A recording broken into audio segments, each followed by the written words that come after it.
दोस्तों, साथियों, नमस्कार। द पाठशाला ऑनलाइन में आपका स्वागत है, जहां हम बात करते हैं शिक्षा की, साहित्य की और अनेक सामाजिक राजनीतिक मुद्दों की। मैं सुमित नागर। आज हम एक ऐसे विषय पर चर्चा करने वाले हैं जिसने पूरे देश को हिला दिया है। हम बात कर रहे हैं नीट परीक्षा का जो पेपर लीक हुआ है, उसको लेकर के लगातार जो छात्र आंदोलनरत हैं। यह केवल एक परीक्षा के प्रश्न का मामला नहीं है, यह मामला लाखों युवाओं के भविष्य का है। शिक्षा की जो विश्वसनीयता है शिक्षा व्यवस्था की, उस पर है, और लोकतंत्र में जो संवाद की स्थिति होती है, ये उस पर भी प्रश्न चिन्ह है। लगातार वो आंदोलनरत जो छात्र हैं, जो उनसे जुड़े हुए संगठन हैं, वो बात कर रहे हैं संवाद करने के। लोकतंत्र में एक मुद्दा होता है, कोई भी समस्या है उसे वार्ता के स्तर पर, टेबल पर आकर के समाधान किया जा सकता है। इन सब विषयों पर आज हम चर्चा करेंगे। हमारे साथ जुड़े हुए हैं श्री प्रभात राय जी। प्रभात राय जी एक सेवानिवृत्त प्रशासनिक अधिकारी रहे हैं और देश के अलग अलग राज्यों में उनको अनुभव है कार्य करने का, और वो लगातार सामाजिक संगठनों से भी जुड़े रहे हैं और ऐसे मूवमेंट में वो सक्रिय सहभागिता करते हैं। तो बहुत बहुत स्वागत है सर आपका। नमस्कार, आप आए। तो सर आपका भी स्वागत है जी, धन्यवाद सर। जैसे आप लगातार इस मूवमेंट को देख रहे हैं, रोजाना दिल्ली में आपकी व्यस्तता है उस दौरान, तो जैसे पहले भी छात्र आंदोलन हुए हैं, उससे अलग भी बहुत सारे आंदोलन हुए हैं, तो ये जो मांग है इन बच्चों की, जो परीक्षा से संबंधित बच्चों के भविष्य का मामला है, अभिभावकों के भी उससे सेंटिमेंट जुड़े होते हैं, लगाव जुड़े होते हैं, और देश के भविष्य का मामला भी है, तो इसे कैसे देखते हैं आप? देखिए सुमित जी, ये बड़ा बुनियादी सवाल है शिक्षा का। कोई भी देश आप दुनिया में, क्योंकि मैं इंटरनेशनल अफेयर्स पर भी, मैं छात्र भी हूँ उसका, मैंने उस पर ही काम किया है और प्रैक्टिकली भी मैं उससे जुड़ा रहा हूँ देश दुनिया से। सारी दुनिया को हम देखते हैं, जापान ध्वस्त हो गया था, जर्मनी ध्वस्त हो गया था, अभी पीछे जर्मनी में था जी। तो ये देखिए कि वो कैसे आगे बढ़े शिक्षा से। मूल मंत्र क्या है? रिसर्च, शिक्षा। क्योंकि आज दौर जो है वो स्किल एजुकेशन का है ना जी। और जिस तरह का आचरण पिछली इस सरकार ने किया है कि कितनी बार पेपर लीक हुए, कितनी बार जो है परीक्षा स्थगित हुई, ये सिर्फ नीट की सवाल नहीं है। आप जानते हैं, आप इतने बड़े जर्नलिस्ट हैं जी। आप काम करते हैं, आप बड़े पढ़े लिखे भी व्यक्ति हैं, साथ ही आपने अच्छी तरह स्टडी किया हुआ कितनी बार बच्चों को परेशान किया गया। रेलवे की परीक्षा में कितना धांधली हुई, मतलब एक लंबा सिलसिला में ऐसे बताने लग जाऊंगा तो पूरा वक्त इसमें चला जाएगा। जी। शॉर्ट में आपने कहा है कि ये एक बहुत बुनियादी सवाल है कि बच्चों का यकीन टूटता है व्यवस्था से। जी। ये जो व्यवस्था है ये एक यकीन पर टिकी होती है। हम लोग एक डेमोक्रेटिक कंट्री हैं, हम लोग एक सेकुलर कंट्री हैं और हम एक संवैधानिक अंदर व्यवस्था के काम करते हैं। सब कुछ उसके अंतर्गत होना चाहिए। कितने सारे पद खाली पड़े हुए हैं, कितनी उम्मीद से बच्चे तैयारी करते हैं, सालों सालों, जी, है ना, सालों सालों लगे रहते हैं। देखिए, क्योंकि मैं तो आईएएस के बच्चों को कोच करता हूँ, पीसीएस के बच्चों को आप जानते हैं अच्छी तरह जी। और जो कहीं मुझे बुलाता है फौरन पहुंच जाता हूँ उनके हित के लिए। और इसलिए मुझे अच्छी तरह पता है कि बच्चे कितनी मेहनत करते हैं। शायद मेरे दौर में उतने नहीं करते होंगे। आज जिस तरह का कम्पिटिटिव वर्ल्ड है और आप एकदम मालूम चलता है कि पेपर लीक हो गया, बच्चे आत्महत्या कर रहे हैं। कितना बड़ा सवाल है। आजकल बच्चा ही एक आध होता है परिवार में, वो दौर तो है नहीं, 5-7 बच्चे होते थे। मध्यवर्गीय परिवारों की जो स्थिति आप जानते हैं। तो ये बड़ा दुर्भाग्यपूर्ण है। कोई बच्चा इसलिए सुसाइड कर लेता है कि पेपर लीक हो जाता है। अभी नीट में कितने 20 बच्चों ने सुसाइड किया। किसकी गलती है? जो टॉप पर बैठा जब क्रेडिट लेता कोई आदमी कि मेरी वजह से हो रहा है, तो नीचे वालों को पनिश करने से तो कुछ होगा नहीं। जी। अब धर्मेंद्र प्रधान जी जो है वो कितने पढ़े लिखे आदमी, सब जानते हैं। पहले स्मृति ईरानी को लाए थे, महाविद्वान। क्यों? तो सरकार की फितरत तो देखिए आप जी। वैसे बच्चे खिलाफ नहीं हुए एक दिन में। ये पूरी की पूरी शिक्षा व्यवस्था को चौपट कर देना चाहते हैं। 1 लाख स्कूल बंद हो चुके हैं सरकारी, आपको खूब जानकारी है आप जैसे लोगों को। ये लोग सिर्फ वर्ल्ड बैंक से पैसा लेकर रोड बनाकर चाहते हैं कि विकास हो गया। रोड एक पहलू है, असली विकास है इंसान का। ह्यूमन डेवलपमेंट में हम कहाँ खड़े हैं? 150 नंबर पर, 150वीं पायदान पर 200 देशों में, शर्मनाक। एनवायरमेंटल प्रोटेक्शन में हम कहाँ खड़े हैं? 180वें स्थान पर आप वेरीफाई कर लिए। यूएन के आंकड़े मेरे नहीं ना आपके। जी जी जी। तो हम लोग, सबसे बड़ा है इंसान का विकास, और खासतौर से बच्चे का विकास जो हिंदुस्तान का मुस्तकबिल है, भविष्य है। तो अब ये छोटे छोटे बच्चे जिस तरह से पीटे गए हैं जी, एक जायज मांग के लिए पीटे गए हैं, क्यों? वो क्या मांग रहे थे? तो कह रहे थे भाई इसको हटाओ, ये जो है अयोग्य शिक्षा मंत्री है। स्मृति ईरानी को भी तो हटा गया, ये भी बड़ा लाडला हो गया। अब तो सबसे लाडला यही हो गया है, बच्चों से भी लाडला, लाखों बच्चों से। जी। तो ये मैं कहता हूँ सुमित जी, आपका बड़ा बुनियादी और बड़ा ही संवेदनशील प्रश्न आपने किया है कि हम भविष्य के साथ क्या कर रहे हैं देश के। जो ये पेपर लीक का जो मुद्दा है, क्या आपको लगता है कि ये केवल परीक्षाओं का विरोध नहीं है, जो हमारी व्यवस्था है ये उसका विरोध है, और जो हमारे जो बढ़ता है विश्वास है लगातार, जैसे आपने कहा और लगातार ये आंकड़े भी कह रहे हैं कि एक लंबी फहरिस्त है पेपर लीक होने की, लंबी, बहुत लंबी। तो इस पे विश्वास कैसे किया जाए, विश्वसनीयता देखिए, कैसे बढ़े? ये सरकार, मुझे ये लगता है, हर कड़ी की बात कह रहा हूँ, मुझे शायद कुछ लोगों को बुरी लगी, ये सरकार शिक्षा पर काम ही नहीं करना चाहती। वरना कोई सरकार कहीं 1 लाख स्कूल बंद कर दी, गरीब का बच्चा कहाँ पढ़ेगा? आप तो शिक्षा क्षेत्र से जुड़े हुए रहे हैं, जी। बड़ी गहराई से जुड़े हुए रहे हैं, आप अच्छी तरह जानते हैं गरीब का बच्चा कैसे पढ़ेगा इतने महंगे स्कूलों में।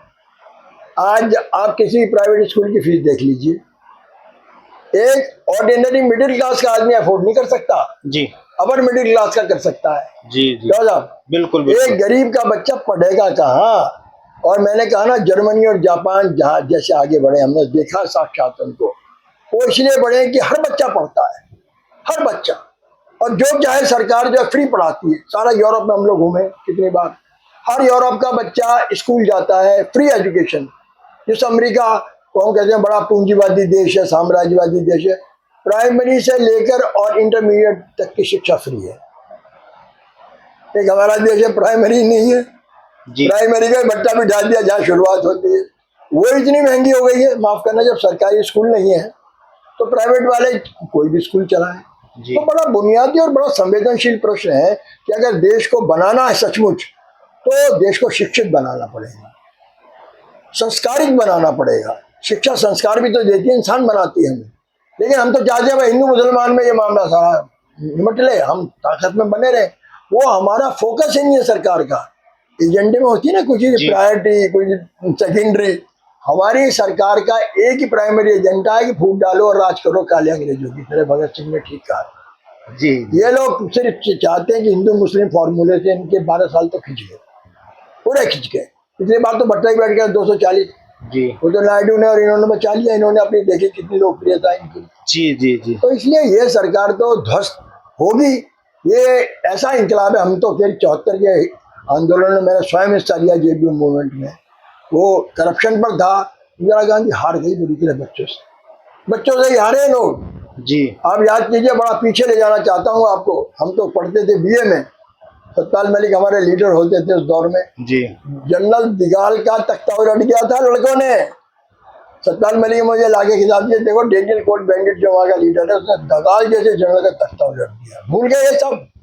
दगाल से ज्यादा ताकत तो नहीं था यूरोप में, माफ करना। जी। और उस समय बड़ा आंदोलन यहाँ भी हुआ। फिर जेपी मूवमेंट की बात कर रहा हूँ, मैंने खुद हिस्सा लिया, मेरे वारंट भी हुए उसमें है। 1 लाख लोग जेल में डाले। अंत क्या हुआ? इंदिरा गांधी बुरी तरह परास्त हुई।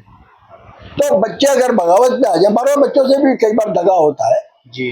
हमने उस दौर में भी सोचा था कि संपूर्ण क्रांति होगी, नया हिंदुस्तान बनेगा। कहाँ बना? ये बुढ़े लीडर ही लड़ गए आपस में। जी। धराशायी होगी जनता पार्टी, वो सपना टूट गया। जी बिल्कुल। तो मेरा कहने का मतलब, बच्चे जो है वो बड़े निर्मल और बहुत पवित्र भाव से आए आंदोलन में। इनका कोई लीडर भी नहीं है दुर्भाग्य से इस समय। अब जैसे आप इसको नजदीक से देख रहे हैं, छात्रों के द्वारा जो आंदोलन, इससे पूर्व भी आपने जिक्र किया कि परिवर्तन हुए हैं। हाँ। लेकिन जैसे सोनम वांगचुक एक इंटरनेशनल फेम के बहुत व्यक्ति बड़े हैं, आदमी, उनके इतने सारे जो है जो उनके इनोवेशन हैं, बहुत सारे कॉपीराइट्स हैं, बहुत सारे कॉपीराइट्स उनके पास है। तो ऐसे विद्वान व्यक्ति की बात सुनी जानी चाहिए, वार्ता की जानी चाहिए, लेकिन नहीं हो रही है। मैंने क्या कहा, अगर आपकी प्रायोरिटी शिक्षा है, वो एक शिक्षाविद है जी, वो एक वैज्ञानिक है, उसने जो कुछ भी हासिल किया है वो बहुत अमीर आदमी नहीं है। जी। हम तो उसके घर भी गए, हमें मालूम है, कश्मीर में जहाँ हम रहे तो उसको हम अच्छी तरह जानते हैं। वो आदमी पीछे इन्होंने बंद किया बिना बात। वो क्या बात के लिए लड़ रहा था? कोई गलत बात उठा रहा था वो? क्यों साहब, आप अभी बताइए। अपने अपने जो प्रदेशवासी हैं उस राज्य के लिए, लेकिन क्या हुआ, बाद में छोड़ना पड़ा। शिक्षा भी सदा पवित्र होता है अगर उसकी उसकी नीयत अच्छी हो तो। वो चाहता है लोगों को, बच्चों के साथ जुड़ा होता है।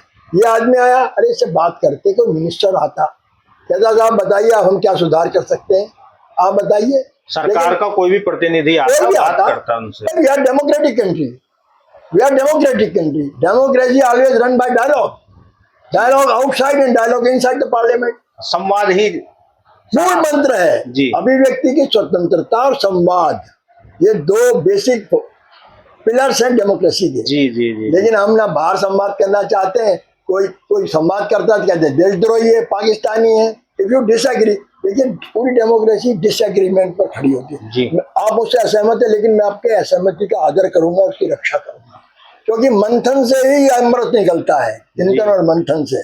ये हम कहाँ डेमोक्रेटिक रह गए? हम तो कोई हमसे असहमत हो जाए, अरे तू पाकिस्तान का है, तू चीन का है, तो गद्दार, जैसे इन्होंने देशभक्ति के सर्टिफिकेट लिए, तो मेरे क्या मतलब है, और में भी कमियां हैं जी जी। उन पर जैसे हमें बातचीत करनी जो चाहिए। बिल्कुल जो वर्तमान दौर है वो सोशल मीडिया का दौर है। अरे जबरदस्त। सोशल मीडिया किस तरह से आम लोगों को प्रभावित कर रही है, इस मूवमेंट को कैसे प्रभावित कर रही है? देखिए ऐसा है कि जो गोदी मीडिया उससे यकीन उठ चुका है। जिस तरह से बच्चों का यकीन सरकार से उठाना, जिस तरह बच्चों का यकीन परीक्षा की व्यवस्था से उठा, तो परीक्षा होगी नहीं यार, काय की तैयारी करें, जॉब्स हैं लेकिन भरे नहीं जाएंगे, बार बार परीक्षाएं स्थगित होंगी ताकि इनको प्राइवेटाइज किया जा सके।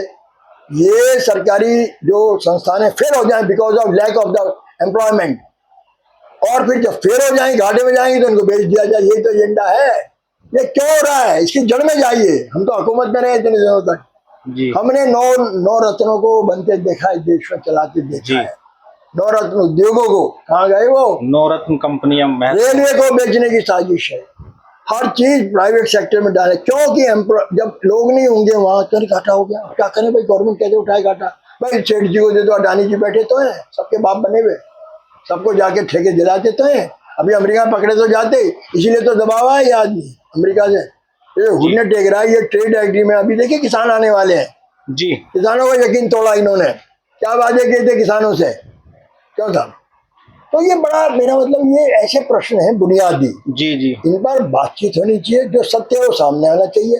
और जो आप पैरेलल मीडिया की बात करें, इसकी वजह से ही डेमोक्रेसी जिंदा है, माफ करना मुझे जी। गोदी media was purchased bye Adani, all the including NDTV, कोई नहीं बचा मेन स्ट्रीम मीडिया जी। अब आदमी का देखिए, लोग देखते नहीं टीवी, हम तो गाँव में जाते हैं कितनी बार, अरे गाँव के लोग तो टीवी देखते थे, दूरदर्शन पे यकीन करते थे, अखबारों में यकीन हुआ, अखबार में छप गई जी। नहीं, अब अखबार सब खरीदे गए, अब इतना बड़ा जुल्म हुआ, जरा जागरण पढ़ लो, माफ करना, कोई जिक्र है? कितनी बच्चियां पीटी गई बुरी तरह, 1000 बच्चे बुरी तरह इंजर्ड हुए, 101 तो आईसीयू में गए हैं, कहाँ है वो खबरें? वहाँ कोई आंकड़ा ही नहीं है इस तरह का, वो कह रहे हैं कोई घायल नहीं, पुलिस वाले घायल है, पुलिस वाले घायल है। तो ये तो आप लोगों की बदौलत है जो पैरेलल मीडिया से डेमोक्रेसी को किसी तरह से जीवंत रखे हैं। मैं जिंदा तो नहीं कहूंगा, लेकिन सांसें चल रही हैं इसकी किसी तरह, क्योंकि जीवंत डेमोक्रेसी तो वाइब्रेंट डेमोक्रेसी हम कहते थे ना, आपने पढ़ा होगा, वाइब्रेंट डेमोक्रेसी तो हमारी खत्म हो चुकी है। स्पंदनहीन हो रहे हैं हम, धीमे धीमे हम संवेदनहीन भी हो रहे हैं और स्पंदनहीन भी हो रहे हैं जी जी। हमारी दिल की धड़कनें चल रही है, लेकिन आत्माएं मर चुकी है। एक ये जो प्रोटेस्ट है, इसका एक सीधा सीधा वो केवल नौकरी नहीं मांग रहे हैं, जो परीक्षाएं हैं उनमें ट्रांसपेरेंसी की बात करते हैं, पारदर्शिता और जवाबदेही की बात कर रहे हैं, ये लोकतंत्र का पहला गुण है, उसी की वो मांग कर रहे हैं। देखिए मैं एक बात को दोहराता हूँ, ये जानबूझकर किया जा रहा है, पारदर्शिता को जानबूझकर नष्ट किया गया है, पेपर लीक किए जाते हैं, फिर परीक्षाएं रद्द की जाती हैं, इसलिए कि भर्ती ना हो सके।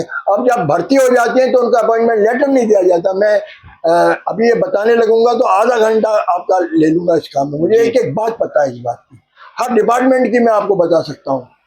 मैं सेना की बताऊँ, आप जानते हैं सेना को, इस बार क्या साजिश हुई है, हमारे पास कितनी फौज थी आपको पता है? अब क्या हाल है, जरा बच्चों से मिलो सेना के, मेरा पहला मिलिट्री फोर्सेस और मिलिट्री के साथ काम किया टेररिस्ट जोन्स में, वो स्प्लिट होती है, हमारे बाद हमारे बच्चों के रखवाले बैठे पूरा देश जी। अब ये जो नया फार्मूला बनाया 5 साल वाला इन्होंने, अग्निवीर, ये अग्निवीर नहीं है, अग्नि में जलाने का काम है फौज को, वीरता नहीं है, ध्वस्त करने का काम है। कारण क्या है कि 5 साल में आदमी इतना सर्टेन रहता, मैं क्या करूंगा जाके। मरने जाता है इंसान, फौज में जब जाता है वो गोली खाने जाता है, तैयारी उसकी होती है। जी जी जी तैयारी अब उसको क्यों तैयारी होती है, क्यों ट्रेनिंग होती है, वो आश्वस्त है अपने परिवार के प्रति। मैं मर जाऊंगा तो मेरा परिवार, मेरे बच्चे सुरक्षित है देश के हाथों में। अब कहाँ पेंशन है, सरकार की तो पहले कर दी, अटल जी ने खत्म कर दी। जी जी जी जो सिविल सर्वेंट्स की, इनके उनके जो सरकारी थे है, और जो फौज की इन्होंने निपटा दी, फौज निपटा दी। बड़े देशभक्त हैं, माफ करना, जी इतने बड़े देशभक्त देखे हैं आपने कहीं जो अपनी फौज अपने हाथों से निपटा दे। सोल्जर लड़ता है, अफसर गाइड करता है। शक्ति क्या है, हाथ पैर कौन है अफसर के? अब हम हैं, मान लिया हम सिविल सर्वेंट हैं, हमारे हाथ पैर कौन थे? इंस्पेक्टर जी हमारे हमारे कार्यकर्ता तो थे, जो हमारे सरकारी कर्मचारी हैं। हम क्या कर लेंगे, हम तो भाई ऑर्डर कर सकते हैं, एग्जीक्यूट तो वही करते थे। ये कैप्टन तो ऑर्डर करेगा, लड़ेगा कौन? कैप्टन लड़ेगा अकेला? नहीं, जो उसकी फोर्स है ये वो सोल्जर लड़ता है सबसे आगे। जी जेसीओ भी नहीं लड़ता, वो भी पीछे रहता है। माफ करना, आप कभी आप युद्ध देखिए जाकर, हमने देखा कि बहुत सारे युद्ध, ये रीढ़ की हड्डी तोड़ दी इन्होंने। मां नहीं भर्ती कर रहे हैं, क्यों साहब? जी मालूम है आपको, अभी पिछले, मैं सारी इस सरकार की बात नहीं कर रहा, और पीछे जाइए, 15,000 पद खाली थे अफसर्स के, अब और ज्यादा खाली है। सोल्जर्स की तो कोई गिनती नहीं। लगातार सभी विभागों में पद तो लगभग समाप्त किए जा रहे हैं, नई भर्ती हो नहीं रही है। रिटायरमेंट के बाद जो पद रिक्त रह जाते हैं उन पे कोई भर्तियां नहीं। क्यों? इसलिए कि वो डिपार्टमेंट ठप हो जाए, उनको प्राइवेटाइज कर दिया जाए, पब्लिक सेक्टर खत्म कर दिया जाए इस देश से। आप कौन समझिए ना, सोची समझी राजनीति, ये पूरा एक डिजाइन है। ये इन लोगों का, ये राइटिस्ट लोग हैं, ये सब कुछ अमीरों के हाथ सौंप देना चाहते हैं। जो धनाढ़ लोग हैं ना, टाइकून आप जिन्हें अंग्रेजी में कहते हैं, मोनोपोलिस्ट, ये सब कुछ मुट्ठी भर परिवारों के हाथ में। वो जो मुश्किल से 20-25 परिवार ही रह गए, पहले 75 थे, वे भी निमट गए बहुत सारे आपस में। छोटा उद्योग, अरे पिछले दिनों लाखों उद्योग बंद हो गए। किसानों की बात नहीं हो रही है, छोटा व्यापारी, ये अमेजन, ये छोटा किराने वाले खत्म हो रहे हैं। महाराज रोजगार है कहाँ? ये नहीं है रोजगार, बच्चों का तो करेंगे क्या बच्चे? जब शिक्षा जो राजनीति का विषय बन जाता है, हाँ। तो उससे नुकसान होता है, या उसके लिए भी संसद में बहस होनी चाहिए, जो कि मूल चीज है। शिक्षा का जो है वो प्रश्न बुनियादी प्रश्न है जी। मैं 2 प्रश्न बुनियादी मानता हूँ देश में, सुरक्षा और शिक्षा। जी। अगर सुरक्षा नहीं है आपके देश में, गुंडा राज है, तो कोई उद्योग नहीं बना सकता, कोई व्यापारी जिंदा नहीं रह सकता, डरा हुआ रहेगा। और एक शिक्षा जो मैंने बताया, इंसान को इंसान बनाती है, स्किल बनाती है। खाली यही नहीं कि उसे कमाना सिखाती है, उसे इंसान भी बनाती है, देशभक्त भी बनाती है। जी जी जी। वो इतिहास पढ़ता है। अब ये बच्चा आपका ह्यूमैनिटीज पढ़ रहा मान लिया, तो ये पूरा देश को पढ़ेगा ना, राजनीति को पढ़ेगा, पॉलिटिकल साइंस पढ़ेगा, लिटरेचर पढ़ेगा। साइंस वाला तो नहीं पढ़ता इतना। जी जी जी। तो ये ह्यूमैनिटीज है, इसका नाम ही ह्यूमैनिटीज है, जो ह्यूमन बीइंग बनाता है। जी जी जी। वो मनुष्य को जीने की कला सिखाता है, मनुष्य को मनुष्य बनाता है। बल्कि आप ये पहले तो जीने की कला, बाद में पहले इंसान तो बने हम। हम तो इंसान ही नहीं है, हम तो हिंदू है, मुसलमान है, हम तो जाट है, ब्राह्मण है, हम तो गुर्जर है, ठाकुर है। हम इंसान है कब? हम भारतवासी हैं कहाँ? किसी पूछ लो आप, सर्च कर दे, तू कौन है तो अपनी जात बता देगा। जातियों में बटा हुआ व्यक्ति है, और ये और बांटना चाहते हैं सुमित जी, और बांटना चाहते हैं। अंग्रेजों ने जितना नहीं बांटा, वो तो बाहर से आए थे, उनको हिंदू मुसलमान बांटा सिर्फ। ये दिल के टुकड़े हजारों है, कोई यहाँ गिरा कोई वहां गिरा। जी जी जी। क्यों साहब? आपका जैसे लंबा अनुभव है हर फील्ड का है, अगर आपको सुझाव देने हो सरकार को, तो क्या आप 3 या 5 सुझाव देंगे? देखो यार, मैं तो एक दौर में सिक्योरिटी काउंसिल में भी था, तो सबसे पहले तो मैंने ये सुझाव दिया, जैसे मैंने अभी कहा कि सुरक्षा पहला और प्रथम हमारा फोकस होना चाहिए। जी। बच्चा सुरक्षित नहीं है तो पढ़ेगा क्या? कोई डरावा मान लिया, क्या कोई उठाना ले जाए मेरे बच्चे को? जी। तब हमने ये कहा भाई आप अपनी फौज को लेटेस्ट इक्विपमेंट दीजिए, और सबसे जो ह्यूमन फैक्टर है उसको मजबूत कीजिए, क्योंकि मशीन नहीं लड़ती, मैन बिहाइंड मशीन लड़ता है। जी। मशीन नहीं लड़ती अपने आप में। अब्दुल हमीद लड़ा, टैंक नहीं लड़ा। जी। जिसका आपने परमवीर चक्र शुरू से पढ़ी है पूरी हिस्ट्री। जी। तो इंसान जो है सबसे महत्वपूर्ण है, सबसे महत्वपूर्ण कौन हुआ? इंसान। जी। और वो बच्चा ही बड़ा होकर वो बनता है जो वो करता है, चाहे उसे टेररिस्ट बनाइए, चाहे उसे कम्युनल बनाइए, चाहे उसे इंसान बनाइए, उसकी शिक्षा, उसकी दीक्षा। जी। अच्छे घरों के बच्चे से उम्मीद की जाती है अच्छे बनेंगे।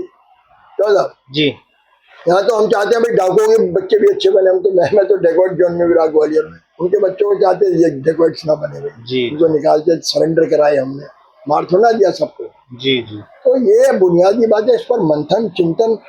और सबसे दो फोकस मैं आपको बताता हूँ। फोकस अगर दो देश के हैं ना